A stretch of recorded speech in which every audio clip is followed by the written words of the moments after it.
les migrants. Voilà en gros à quoi ça se résume depuis je connais aussi des gens qui sont contre la loi de la gravitation universelle, ils ne lèvent pas les pieds dans les escaliers, on connaît le résultat.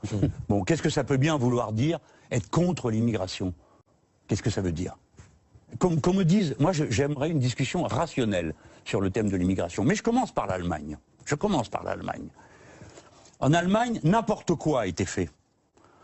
C'est-à-dire que quand des milliers de gens, des dizaines de milliers de gens sont arrivés, Madame Merkel, sans rien demander à personne, tout d'un coup à dire si j'en prends 800 000, mettant tous les autres au pied du mur d'une politique irresponsable, qui correspondait aux intérêts du gouvernement de droite allemand. Pourquoi? Parce qu'ils ont un problème démographique terrible et qu'ils avaient besoin de gens jeunes et diplômés, c'était eux qui étaient là. Deuxièmement, parce qu'en voyant arriver tous ces gens, ils en ont profité pour mettre une deuxième couche. Il y avait des emplois à 1 euro de l'heure, ils ont inventé les emplois à 80 centimes de l'heure pour les immigrés.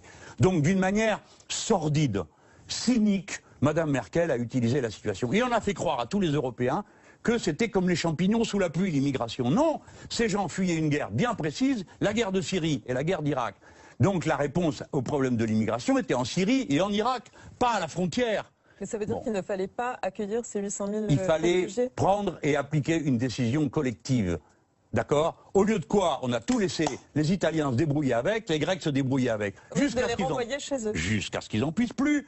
Et qu'à ce moment-là, on dise « Ah, quelle erreur, ils en peuvent plus, ils sont devenus nationalistes, agressifs et tout le reste. » Mais qui a créé cette situation invraisemblable? Qui a déclenché la guerre? Mais qui a créé cette situation invraisemblable? Qui a déclenché la guerre? Qui continue à pratiquer une politique économique qui vide les campagnes en Afrique et qui s'ajoute au problème du changement climatique? Est-ce que tous ceux qui nous écoutent savent que 80% des immigrations dans le monde se font entre pays du Sud? Et que donc, c'est pas une bonne nouvelle, c'est pas de se dire « Ah ben tant mieux, ils s'en débrouillent ». Non, c'est que ça crée le chaos partout. Donc ce qu'il faut, c'est rétablir un ordre vivable pour les gens. Alors après, le reste, c'est pas sérieux. Aujourd'hui, vous savez à combien on en est? Combien nous sommes dans l'espace Schengen? 420 millions. Combien il y a de gens qui sont arrivés de manière illégale l'année dernière? 75 000. Alors c'est une invasion quand 75 000 personnes arrivent dans un ensemble de 420 millions. C'est pas sérieux. Et vous en faites quoi de ces 75 000, vous? Ah ben voilà, bonne question. J'en fais quoi? Mais qu'est-ce que je ne peux pas en faire? Ça je le sais. Je ne peux pas les rejeter à la mer. Je suis obligé, quand ils arrivent, je ne peux pas faire autrement que de dire, voyons, qui êtes-vous, comment vous appelez, etc., etc.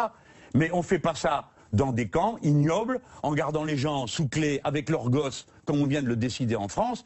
Je vous rappelle que M. Macron, qui fait le kéké aujourd'hui sur ces questions, M. Salvini l'a approuvé quand il a fait la loi immigration, asile, immigration. Dans ces conditions, précisément, vous êtes régulièrement, vous le savez, attaqué.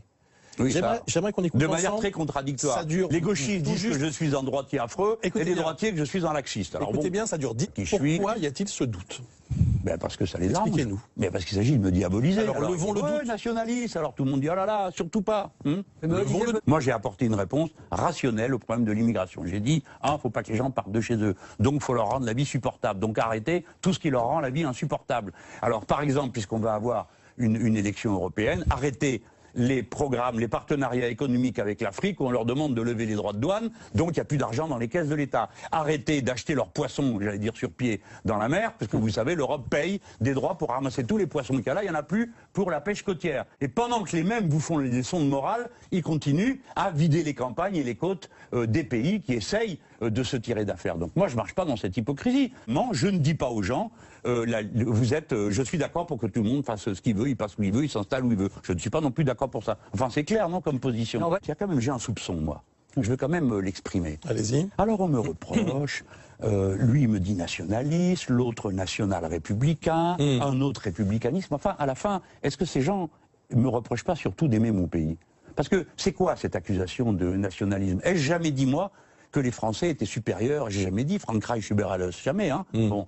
Moi, ma devise, c'est liberté, égalité, fraternité. Ça se partage avec n'importe quel être humain. Et je parle une langue internationale quand je dis occupez-vous des personnes âgées, on s'occupe des gosses, on s'occupe d'avoir une économie saine, on s'occupe de manger sainement. Qu'est-ce que ça a de nationaliste de parler